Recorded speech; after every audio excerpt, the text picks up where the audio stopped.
quick walkthrough here for a report request process. If you think about like what happens during this step, there's a bunch of knowledge that's generated.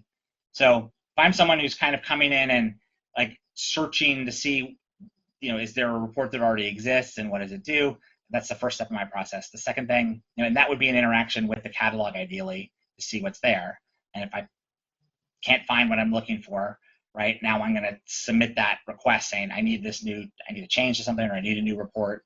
And then that then should hand off to someone who's going to, what we call, build a specification in our tool, like to design the report. And part of what you're doing is you're creating this design that says, here's the purpose of this report. This is what it's going to look like. This is the data that's on it. This is the definitions of the things on it.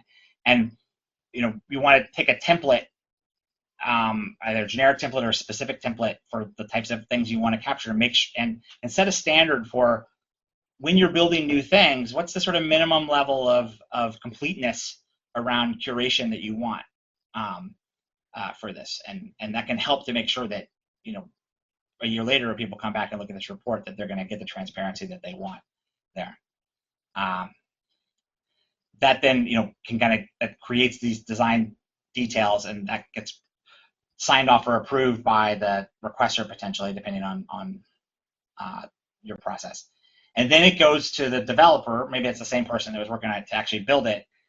They could then update it with some technical details, like, oh, this is the exact mapping or calculation I'm using, and this is the actual code for what it is. And maybe they're also then updating the specification based on things that they realize during development that are different. And then that might get sent off for approval by the requester again, or someone who says, okay, yeah, I got this report and it's great.